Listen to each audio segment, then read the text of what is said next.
지금 현지 분위기는 좀 어떤지도 상당히 궁금한데요. 저희 워싱턴 좀 연결해서요. 바이든 민주당 후보 대국민 연설 통한 그런 소감 여기에 대해서 뭐 국민 모두의 승리다, 모두의 대통령이 되겠다라고 얘기했고 저희가 계속 그 부분 다루고 있는데요. 워싱턴 현지 분위기 좀 알아보겠습니다. 네. 이경희 특파원. 네, 조 바이든 후보는 대선 승리가 확정된 뒤 처음으로 연단에 섰습니다. 역대 최다 득표로 승리한 것에 방점을 찍으면서 미국인 모두의 승리라고 의미를 부여했는데요. 바이든 당선인은 미국 전 세계에서 새로운 기쁨과 희망을 되찾은 느낌이라고 소감을 밝히면서 겸손하고 겸허하게 책무를 받아들이고 분열이 아닌 통합을 위해 노력하겠다고 말했습니다. 그러면서 트럼프 대통령을 지지한 사람들의 목소리도 대변하겠다면서 민주당원이 아닌 미국의 대통령으로 통치하겠다고 밝혔습니다. 미국의 힘은 미국 국민에게 있다고 생각하면서 이것이 차기 행정부에서 지킬 원칙이라고도 설명했는데요. 미국의 중심을 다시 잡고 중산층을 위해 일하고 다시금 미국이 전 세계의 존경을 받는 국가가 될 수 있게 노력하겠다고 말해서 국제사회에서 미국의 영향력을 복원해 미국 우선주의에서 벗어나 전통적인 미국으로 복귀할 뜻을 밝혔습니다. 또 코로나19 대응에 있어서도 과학적 대응을 언급하면서 모든 노력과 의지로 반드시 종식시키겠다고 약속했습니다. 예, 바이든 후보 닷새간 이어진 피말리는 접전 끝에 오늘 새벽에 승리를 확정지었는데 승리를 확정지은 그 순간도 다시 한번 정리를 해주시죠. 네, 우리 시간으로 오늘 새벽 CNN을 비롯한 현지 언론들은 바이든 후보의 펜실베이니아 승리가 확정되는 순간 대선 승리 속보를 일제히 내보냈습니다.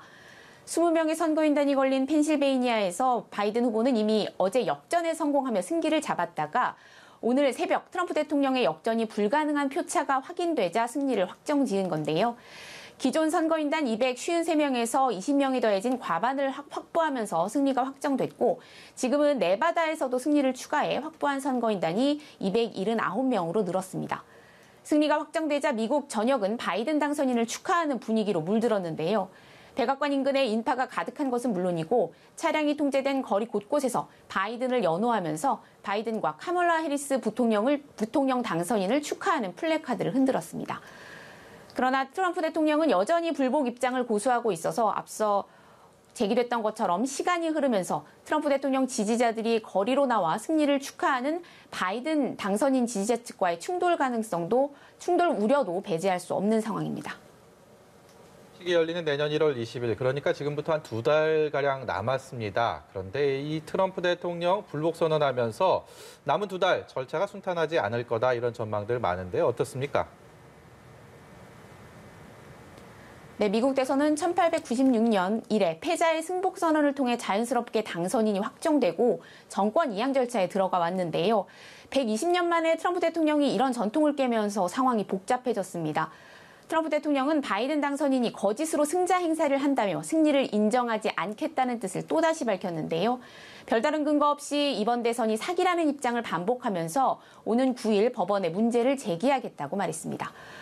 트럼프 대통령의 소송전 등 불복 시도가 국민의 선택을 뒤바꾸지는 못할 것이란 전망이 우세하지만 그래도 재검표나 법원의 판단을 기다려야 하는 상황은 이어질 것으로 보입니다.